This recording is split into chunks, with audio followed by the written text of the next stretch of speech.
Kappa.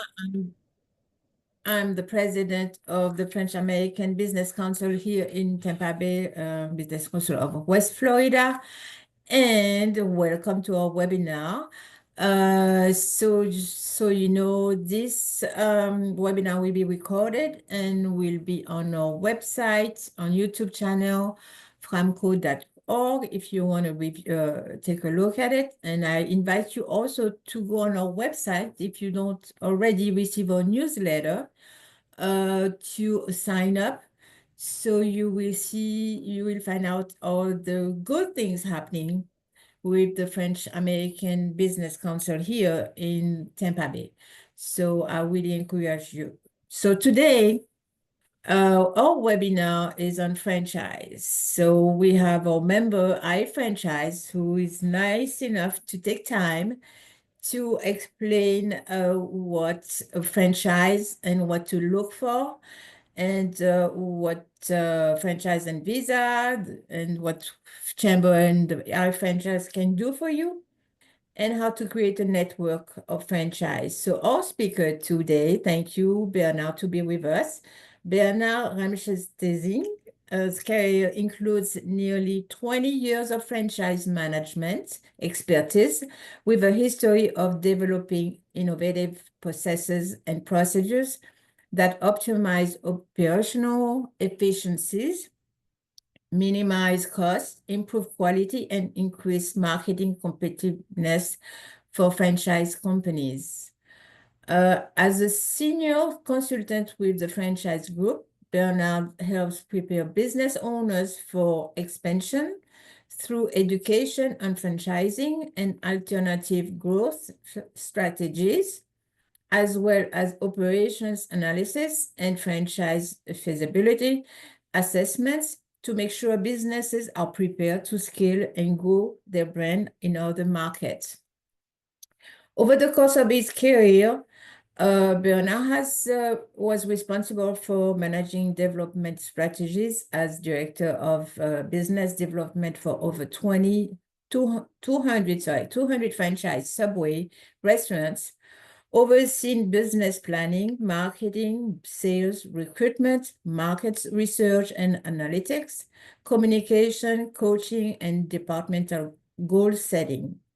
He also developed franchise lead generation strategies and has consulted with a number of corporate franchisors with their marketing initiative, plans, and sales efforts, including emerging franchisors in personal training, fitness, home improvement, and other creative. As a certified franchise executive through the International Franchise Association, Bernard understands the challenges new franchisors experience in the franchise marketplace, and his wealth of knowledge in franchise management, coaching, and leadership helps businesses with their expansion goals, development strategies, and operational execution. So, welcome, Bernard, and it's your turn. So, did I do well for your bio? Very good, Betty. Yeah, Thank you so much. it's so much to say. So, I hope that everybody will learn and don't hesitate to ask questions at the end on the chat. So, with Charles, at the end, we will have all the questions and we can answer all the questions. Bernard will. Okay, thank you. Take it over. Thank you, Betty. Hello, everyone. As Betty mentioned, my name is Bernard Ramchaitsing, a consultant with the iFranchise Group. Been doing this quite a bit the last 20 years. I've had an array of experiences. And today I want to go through a bit of how to franchise a business. I understand there's a lot of business owners in the space that are part of the organization, and that there's different ways to grow a business. Franchising is one of them, not the only way.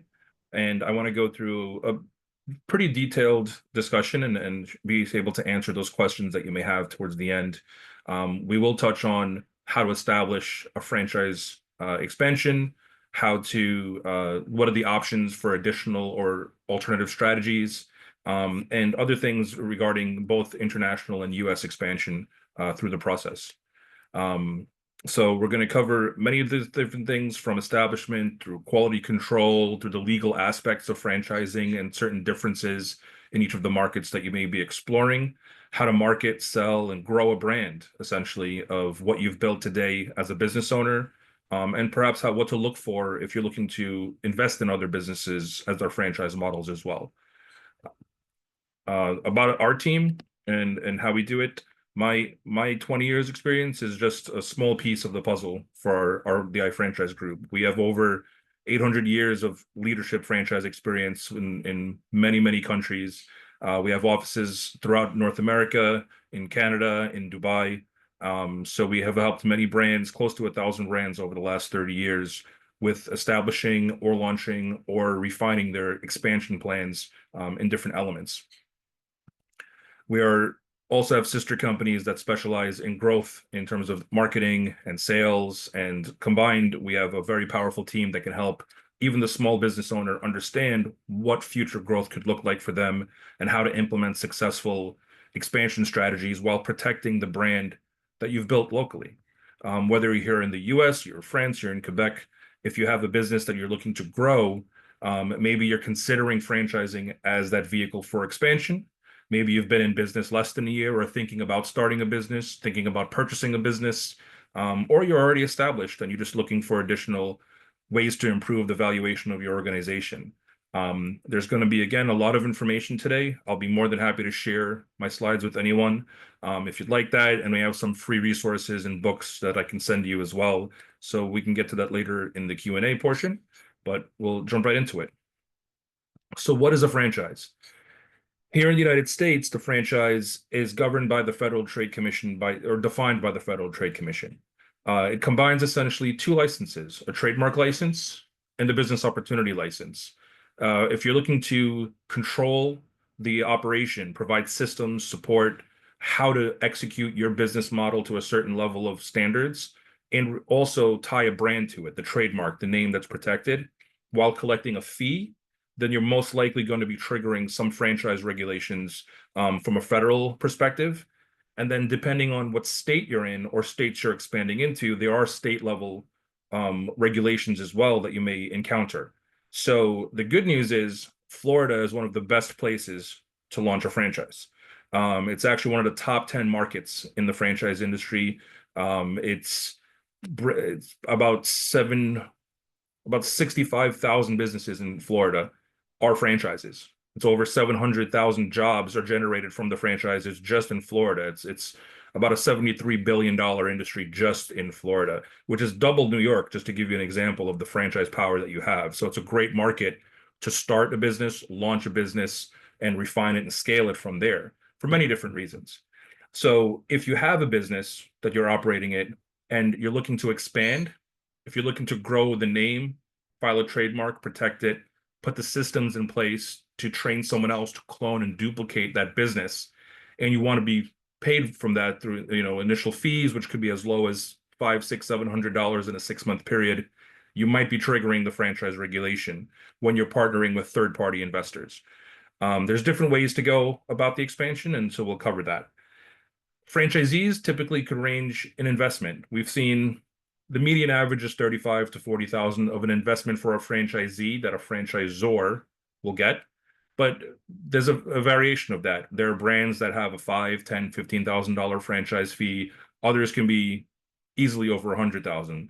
There's many different ways to get involved in a business, and franchising could go across multiple industries. There are smaller firms, home-based businesses that require brick and mortar locations, large investments. So there's different ways to look at what type of business you want to be and what type of business you want to get into.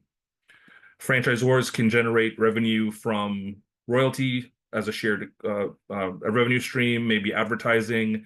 They often sell products to franchises. They provide you use of their systems, a proven business model, the license to use their name. They give you operational support and training materials and teach you how to market and grow a business. So if you're looking to buy into a franchise system, a lot of that homework that comes in a business plan has been done for you. You're investing in a model that's proven, that has some track record and that you can come in, and if it fits what you're looking for your lifestyle, for your goals of being part of an organization, it may be a good way to not reinvent the wheel. It may be a good way to use the franchise model to actually learn about how to execute whatever business that you're looking to do and grow in different markets. The pros and cons for franchising. Franchising, you leverage capital. Typically, a franchisee will pay the initial investment and share in ongoing fees. If you have a business that you're looking to duplicate, you can have multiple projects at the same time in different stages of construction, of permitting, whatever it may be. So speed of growth could be pretty rapidly. You're motivated because the investors are putting money into the franchise option. It reduces risk because it's a proven system. It's bound by Federal Trade Commission guidelines and certain things to help protect every party involved, the franchise company, the franchisee, the investors, and the consumers that you serve. It's limited operational concerns because it's a proven system. They've already ironed out the wrinkles of their model, whether it's a restaurant, then they refine their supply chain and their recipes, to a home service contractor who knows how to interact with homeowners. There's different ways to go about improving and maintaining quality and organizing, leveraging the organization for buying power when you get large enough to get discounts. Some of the cons, if you're a business owner, you share profits. If you're the business owner today, you're collecting 100% of the profits unless you have partners involved.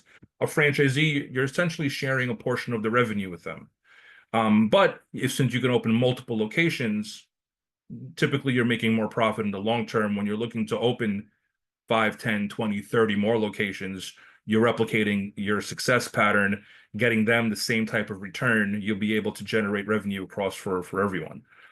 You may have less control over certain things. For example, hiring and firing typically relies on the franchisee. They're the boss of their own location. They're using your brand, they're using your systems, but they own their own business. They've licensed that from you, and they may be the local brand ambassador for your concept. They're hiring, they're paying their own taxes. So certain things you don't have granular control over, but that may be a good thing. If that fits what you're looking for, then maybe you're leaning towards a franchise or license model.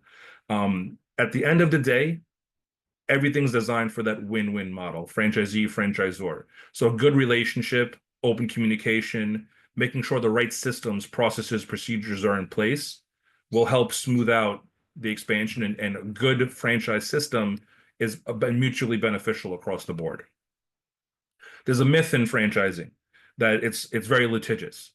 Not necessarily. There are a lot of things you hear if you read is it's maybe a bad example of a brand that didn't support the franchise owners, or they didn't do the proper research before they entered the market. Those are the pitfalls of when they're not designing the expansion the right way. A correct way to do it is to make sure that everything is strategically designed and operationally protected, down to the marketing, down to the execution of the brand, down to the communications between the franchisee and franchisor. And the more defined that role is, the easier you can sleep at night knowing you can grow your business and be happy with that investment. I mentioned alternatives to franchising. This is based off the US definition, the name, the trademark, collecting a fee for training, the system, the support, the structure. That essentially is a franchise in all 50 states. If you remove the system, you could license your name. For example, if I had a restaurant and the name is important, where it has a good following, a good social media following, a good brand, but you want to open that in a new market, I may license the name to you, but perhaps your menu may be slightly different from what I'm offering. That's you have the name, the trademark. I no longer have control over the actual recipes and how you operate locally, but we've trademarked the name. That's a trademark license. If you don't trademark the name, maybe my recipes are good, but my name's not important. You can name it whatever you want, but you're paying me for those recipes. That's a business opportunity license. You're getting the business guidance and the recipes and the trade secrets to grow, but you can call it whatever you want. That's a business opportunity license.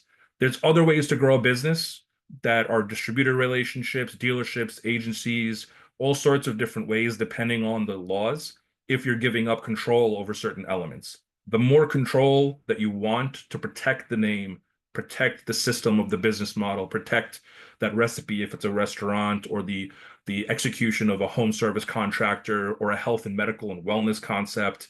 Those things may lend better towards a franchise because it's well defined and it's well protected if it's done the right way.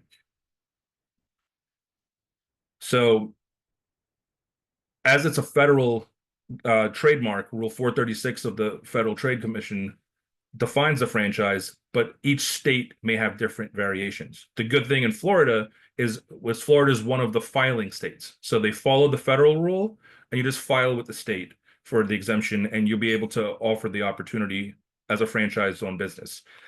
Certain states have a little bit more review in terms of what defines a franchise and how they want to review their documentation. Some states even need to review the marketing materials to promote your brand to sell to a third-party investor. So depending on where you're located or where you're looking to expand, you may be triggering multiple regulations across. This is similar as if you're going from France to the US, US to France to Quebec, wherever it is. It's learning what those local laws and regulations may be. In the US, it's the Federal Trade Commission rule that starts and then goes state specific. In France, it may be a little bit more open, but it's more of the code of business opportunity law that you may need to follow. In Quebec, it's more of common law that needs to be followed. And there's certain things to go that would define what goes into your legal contracts, how much in advance you need to provide a legal document, for example, could vary from state to state, from province to province in Canada, and different ways to go about that. So before jumping into an expansion, it's important that you know and partner with the right lawyer or consultant to make sure that you understand what you're getting into before you go down the wrong path too far where it can cause you some headaches.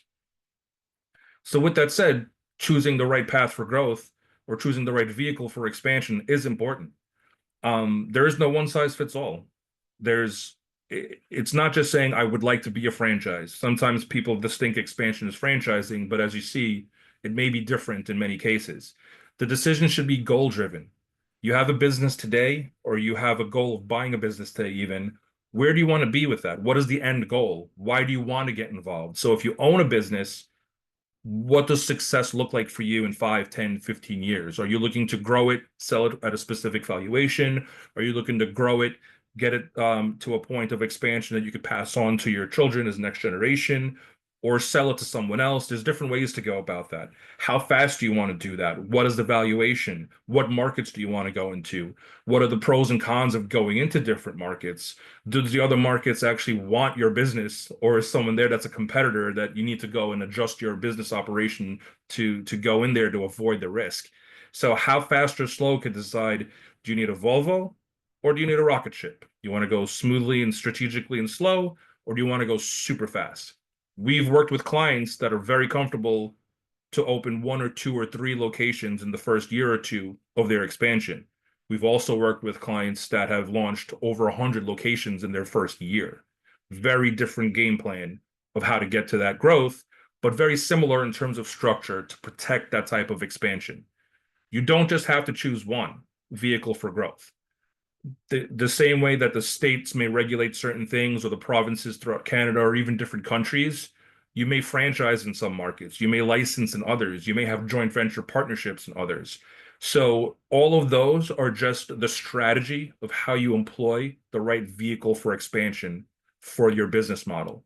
Same thing if you're purchasing a franchise. Where do you want to go? Do you want to stay within a local market? Are you looking to open more locations on your own? What is the end goal for you? And through the research of how the franchise is presented, does it fit your strategic goals for your business to move forward? So you don't have to decide if it's a franchise or not, but make it part of a strategy. And that's where I can help. I help businesses every day understand what the options are, where to go, what things they may have today that could lend to the process, and where we can help them get to so that they can be happy with the expansion. The lawyer is there for the law. They don't know the business model. They don't know your business. We don't even know your business. We know how to clone it. They know the laws. You know your business. So that relationship will be able to take and work together to get you to wherever you go. But those are essentially what you're going to need to expand. So if you're thinking about growth, then the question is your business even franchisable? Franchisable may or may not be a word. We use it every day, so it is. Do you have a successful prototype? Is it a proven business?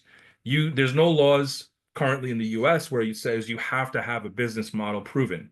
You could essentially put your legal document together and go, but what is the risk? You haven't tested the numbers. You don't know if it can compete.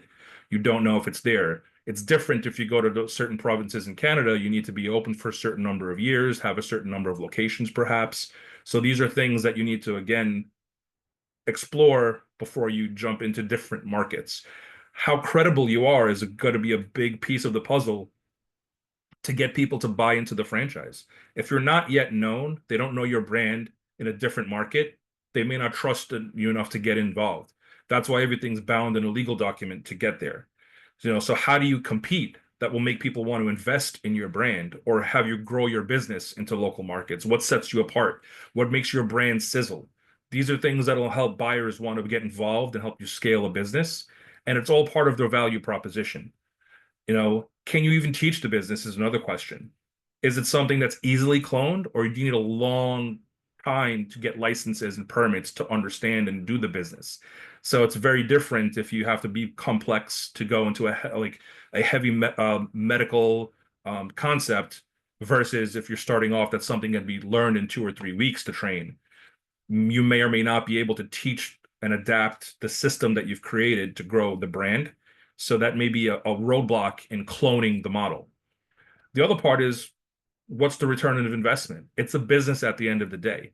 You may have the best recipe, you may have the best service, the best experience, but what is the affordability and profitability in the model? Can people afford to be part of your system? How quickly can they make their money back? If the franchisees are not profitable, you're not going to be profitable because they're not going to be happy. If franchisees are not happy, they won't tell other people to join your brand. Things will fall apart. So understanding all of these moving parts is very, very crucial in understanding how you can scale it and how fast or slow you can grow. Knowing the market trends, keeping up to date, understanding the capital investments and how that changes of how you manage the operation. Can you be a successful brand? So there's a lot of moving parts with that we need to calculate before you jump in. And again, it's creating that win-win-win scenario, franchisor, franchisee, and the consumers and markets that you serve. So some of the hurdles, just like if you're going out and getting a job, it's the franchisee needs to make the return on their investment. When we explore expansion options with businesses, we take a deep dive in the profit and loss of them, how they set themselves apart, making sure that there's terms and conditions in place that could make it a win-win model for them. How quickly can they generate revenue is another piece. No one wants to invest in something and it's going to take 5, 10, 20 years to make a good return. The faster you can get there, the happier folks will be in that investment. We tend to look for brands that can have the franchisee pay the bills, pay the expenses, pay themselves a salary, because in most cases, a franchise buyer is leaving another job behind or a career. They want to make sure that they can have a living salary there as a manager, operator, or be able to hire and pay their staff as well, but also profit beyond that. If they can generate at least 15, 20% in profit by at least the second or third year, that's a good return on their initial investment, depending on several different factors. But there's a lot of moving parts to make sure that it's a winning financial model that'll make them want to join your system. Same thing if you're buying a franchise, understanding what you're getting involved with. Can you make a return? Is it competitive? There are different ways to go about doing the research that'll understand how you get there.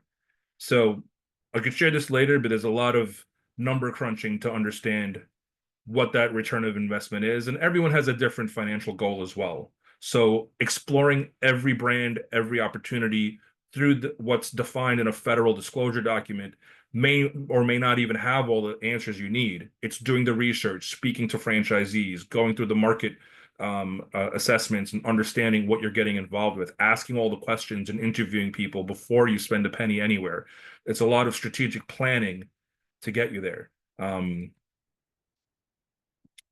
So when to franchise? Some folks aren't sure. I know there's several business owners on the call today. When is the right time? There's no one size fits all. Certain criteria needs to fall into place. A good example from this, because it's a well-known brand, is McDonald's. Some people think you need to perfect a business today to launch it. But brands evolve over time. Markets change, conditions change. Certain brands started off selling products that they didn't end up selling later on. There's well-known electronic companies today who were grocery chains decades ago. They've changed their business model. So for this example here, McDonald's, imagine McDonald's back in 1955. This is 20 years before franchise laws existed in the US. There was 14 menu items there. If you walk into McDonald's today, anywhere across the country, there's menu variations. There's local things that you can get. I cannot get poutine here on Long Island, but I can go to Quebec and make sure I can get it. So everyone knows what they can get locally because they've adapted to the market, but that's a different model. They've evolved over time. So making sure that you can have the criteria fall into place before you launch and not just overthink it to perfect it. You may be able to actually franchise earlier than you may think. It's maybe as less complicated as it may be presenting it here. One thing you want to be cognizant of is, do you move with a little bit of speed, a little quickness, or slickness? If you have something very unique, and back then McDonald's was pretty unique in terms of putting out high quality, it's the burger, but in terms of consistency. At the same time, can you replicate the model? Can you move with speed and accuracy to the market? Because there's less competition. If there's not a lot of competition, you want to move with urgency, because when you have something good, someone else will try to copy you. If there's a lot of competition in the market, you need to be very strategic of how to compete with them. That's one of the criteria. Can you be competitive? What sets you apart? What makes you different? If you can move with some slickness to the market, you can compete, then you can move with a bit of urgency. It's balancing how fast you want to move to the market and when is the right time to go. You don't want to jump in too quick if you can't compete yet. So there's a lot of moving parts to this. So we want to make sure we get the balance of quick versus slick in terms of jumping into the market to mitigate your risk. Examples of some brands, and I know there's a lot of hospitality owners on today's call. Some brands that started off don't look like they do today. This location, follow along, was the first location for Pizza Hut. Doesn't look like Pizza Hut does today, but that's what it did back then. This one's an easy one because it's right there, but you can't get a 15-cent burger for McDonald's, but this was the first location. Dairy Queen now is built on drive-thrus. This is not the same small location that you can get with a walk-up window. Sanders Cafe, you may not know what it is. Today, this was the original launching point for Kentucky Fried Chicken, KFC, and Colonel Sanders. Radio Shack, maybe not the best example, but this is an example of a brand that couldn't evolve to keep up with times between online marketing and everything else. Radio Shack was the go-to place for everyone else before if you needed a cable and anything else. Today, not there. This one may be a little bit tougher, but this one is where I spend most of my career working with. Pete's Super Submarines was started by a 17-year-old with a $1,000 loan. He changed the name several times over the years to make it more convenient. Pete's Super Submarines became Pete's Submarines. Pizza Marines is how it sounded like. So they didn't sell pizza, they sold sandwiches. And eventually he decided to come back to New York and say, well, the sandwiches look like Subway cars, so I'm going to name this brand Subway. And this brand, from a 17-year-old and a $1,000 loan, took over to 40,000 locations. They've retracted a bit, and he's since passed away. But I got to know Fred DeLuca when he founded the company years later, and understanding how that trajectory of using the franchise model took a small teenager's idea of a business and turned it into a global brand. Franchising is a very powerful way to grow. So how do you succeed? What's needed? Strategy, the right business decision before it ends up in the right legal document, the right systems to clone the operations and training of your brand, how to quality control all those things, and then market it to the right folks. What type of materials do you need to market? Having the right websites and brand imaging to get you out there to advertise. Putting it all together is part of a huge strategic planning process that we can go through. So again, it's a new business of expansion. What you do today for the operations of your existing business is not the same as teaching someone else your business to maintain a quality standard in other markets and trusting them to grow your brand without you physically being there. A flaw in the strategy is a ready, fire, aim approach. ready, aim, fire, ready, fire, aim, whatever you want to do in terms of how you launch, when you launch. Some people move too quick before they are ready. You need to take aim, calculate, test, get very prepared, and then launch. Another way that some folks fail is copying someone else's path for growth. All of the brands I shared before as examples of where they started from different points in time, different things that they were offering. They were competitive or not competitive at certain elements or certain points in time. So copying someone else's strategy, you don't know where they've come from. You don't know where they're headed. You don't know what they have to offer. So it's very difficult to just clone someone else's model and say, I'm going to be the next whichever brand. It's creating the right strategy for your particular business model to get you to where you would like to go to be happy with that expansion. An example of this is the right royalty. So I mentioned sharing part of the profits or part of the revenue. A franchisee may come in and they have to pay maybe a 5% royalty or 7% royalty or 10% royalty. As a franchisor, that 1% can be a multi-thousand or multi-million dollar mistake if you're looking for long-term growth or long-term valuation. So picking the wrong thing just because your competitor has the same metrics may not be the right strategy. They may be offering more or less services that you're offering. There may be more or less benefits of joining another model because they're providing things that you may not know. So going into a deeper dive versus just copying someone, and it's like copying someone's homework. They know the answers. If you copied it, you may not really know the answers and how to use that in the future to your benefit. Some people also think quality is another thing. If you're copying someone else's business model, you don't know their quality standards from how they support the franchisees, how they support the marketing, how they execute their business model. So thinking outside and focusing on what someone else next to you is doing may hurt your quality and give you a little bit of friction when you're trying to launch your business. So it's a lot of things you need to consider in terms of putting things that you're able to control to build a quickly scalable business while maintaining standards. Ways to control or ways to maintain quality: pick the right partners. It's not franchise sales, it's recruiting the right franchise partner or license partner or joint venture partner, putting the right systems in place, the right documents, the right training tools, providing the right support and an open line of communication, and tying it all together and protecting you with the right legal documents, which you saw earlier can change state to state, province to province, country to country.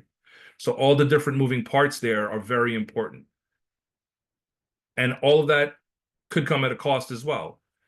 If you pick the wrong strategy or you're taking shortcuts and not smart decisions, you could open up a lot of liability. It could end up in court. It could end up in giving you more headaches than you need to put everything together.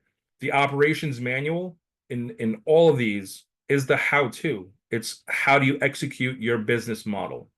Typically, an operations manual for a franchise system could easily be a 200, 300, 400-page document or more, outlining everything from how do you find the right location, to what do you need to invest, to what type of equipment do you need, to how do you execute the business model, to how do you troubleshoot the business model, how do you deal with customers, and how do you market, how do you maximize your investment.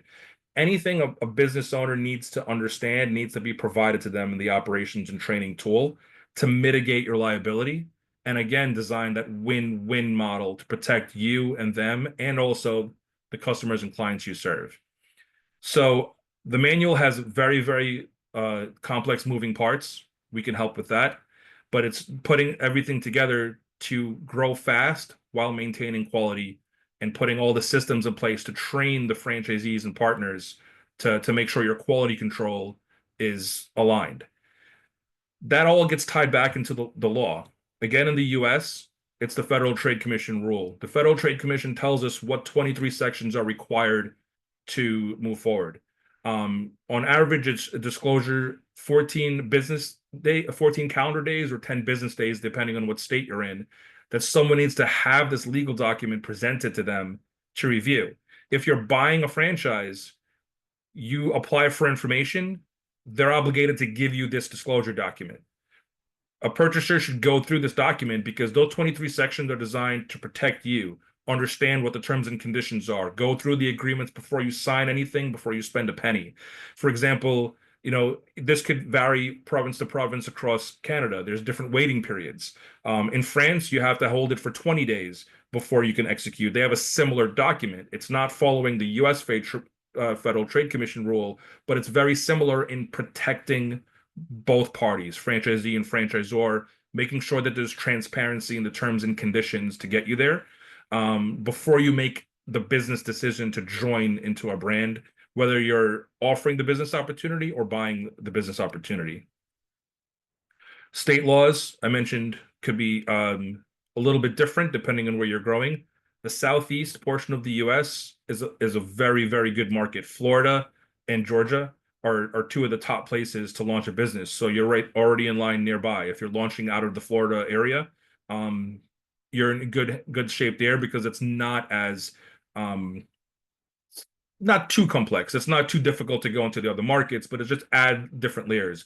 For example, if you're trying to start a franchise, you could probably get everything together and legal in about 4 or 5 months if you're Florida or Georgia based. If you're in New York, you're closer to 7 or 8 months. If you're in California, 7 or 8 months. So it may add several weeks or a few months from your launch point, but at the end of the day, you don't want to move too quickly until you're protected. So there's a lot of different things to consider. Every state has a little bit of variations of the federal rule. The federal rule, you're typically good to go in 36 states. There's 14 states that have additional regulations. Florida, Texas, the Carolinas, they're not as stringent as the states here in red, where you have to go through a bit more of a registration process. In Florida, it's a filing process, and I could send this out for everyone. Some things that are different as well is whatever is in that disclosure document, it's different than if you're selling your business personally today. In a franchise model, there's certain things that may not be in your disclosure document. Some of it may be strategic, some of it may be omitted by accident, but it needs to be calculated before it ends up in your legal document. An earnings claim, for example. In a franchise, you really can't guarantee profit and sales for a location, especially knowing it's in a different market, but you can speak to historical data. If you do not disclose that historical data in the disclosure document in item 19, you cannot talk about it to a potential buyer. So if you're buying a franchise, they may or may not be an earnings claim in there, but there's way to do the research. Typically, there's a list of the existing franchisees in there with their phone numbers and contact. Call them, ask them questions. Would you buy another business? Would you get involved with the brand? Are you getting the right support? And then you can jump in as a purchaser and feel more confident. The franchise owners can share their own numbers with you, but the franchisor may not because a franchise location are individually owned businesses. They may not, be able to share someone's personal finances in there because they're individually owned. However, some brands own company-owned locations and they'll disclose their earnings to you. They'll disclose their costs. So there's different ways to go about what is in that document and how to use that to your research and strategic benefit to grow the business. Marketing, I'm not going to spend too much time on because it's a little bit more detailed to get into how do you market for lead generation to find buyers. If you have a business owner, this falls after you've put the right strategy and cloning documents and operational support in place that'll help you effectively sell to the right business partners, the right franchisees, the right licensees. There's a lot of moving parts here that goes into your sales funnel, your pipeline, getting people to fill out an application, screening them, everything you need to do to strategically pick the right business partner who will grow your brand for a long-term relationship. If you're selecting the right partner with the right tools and resources up until this point, you're setting yourself and your business up for better success to grow it into the future. If you cut corners any which way here from the beginning of this process to now, and in the future support of those franchisees, you're setting yourself up for maybe some headaches along the way. So marketing, it's costs dollars in, dollars out, but we can go through this a bit more detailed. And I could share this presentation with you, but for time's sake, I want to go through little bit more here. Recruiting. For the folks on the call looking to buy a franchise, or if you're a business owner looking to sell your business opportunity as a franchise, it's a very different process. It's not just like selling a product or a business. There's a process in here. Depending on what country, what state you're in, what province you're in Canada, they may have different ways to present the business opportunity. Everyone has slight variations of what you can disclose, which becomes the business opportunity. For a buyer that's looking into get into a franchise, they're probably leaving a job behind. They're not getting benefits, they're not getting vacations and 401k. They're becoming the business owner, and they're using the franchise model versus creating a new business on their own. They're following a proven concept. So they're trusting someone typically that they haven't met before. It may be a business that started in another state or a country, and now you want them to open in a new market. So you're trusting that business opportunity will do well for you in a different market. So before you go signing contracts and spending a penny, do the homework. Don't put all your money into it. Don't invest your life savings. Don't jump into something if you have absolutely no experience or you're not confident you're going to get the right training and support to make it successful for you. And if you're the business owner offering the opportunity, put the protections in place to make it successful for someone to join and grow your brand so that they're not hurting your brand in the long term. This is pretty much a lifetime commitment. I've known folks that I've onboarded as franchisees who've now gone to second or third generations of owning the business. I know franchisees who've been in business for over 40 years. And now their children took over the operations. They follow the systems. They can make a lot of money doing this if it's the right way, if it's the right selective process, and if all the pieces of the puzzle come together. So as you're going through this, that's the types of things that someone will offer you when they're selling a franchise. But again, they may not tell you how much you could make. So there's a lot of moving parts of how to use the disclosure document, whether you're a buyer and how you present it if you're the franchisor selling the opportunity. But everything tries to be as transparent as possible so that it takes away the guesswork, because it needs to be a trust relationship that'll get you to the end goal. The sales piece, again, it's just the funnel piece, and I could spend hours talking about that one. So want to get to the Q&A here for everyone as well. The sales cycle. It's everything that I covered of setting up a franchise is the same way. Setting up the structure, the marketing, what messaging, how to get the right selectivity of the process, how to get the franchisees happy with the investment, to validate, to do it all over again and onboard new franchisees. This is the process either which way between a franchisee and a franchisor to recruit the right partner. If you're a franchisee, the franchise company offering the business opportunity would love to have your business in there if you're the right person to receive the franchise. They award the franchise opportunity. A good brand is not just going to give their opportunity away. They're not going to make it too easy to get involved, but they're going to make sure that it's the right person going through all the process through discovery day, where you're learning about how to be the right operator to fit that system before you even sign documentation. So what I'll do is I'll forward this out for everyone there. For the business owners, I kind of ran through elements of this, but this is kind of the timeline of what the first year could look like. A lot of moving parts, from market research, strategic planning, all the way through implementation of designing a franchise expansion. Legal is something that we don't do, but you need to make sure you have the right legal protections along the way. I'm not an attorney.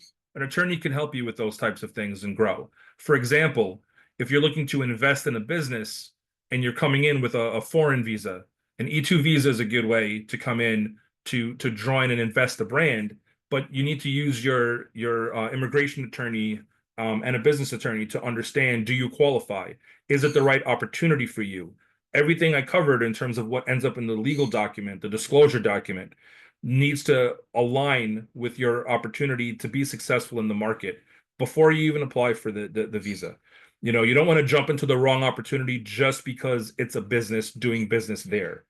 Is it something that you can be successful with? Is it something that you want to commit to get involved How much do you need to invest? How does that translate from where you leave one market to another?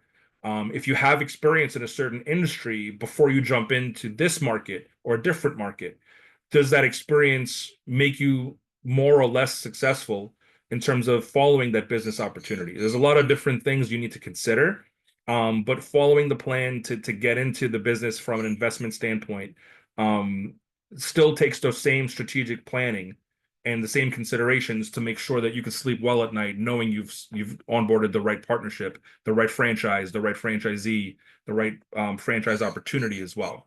So, everything in this process, and with any business, whether you're creating a business for the first day or you're looking to build a 100-unit expansion, fear is normal. Do the homework, know what you're jumping into before you take the leap.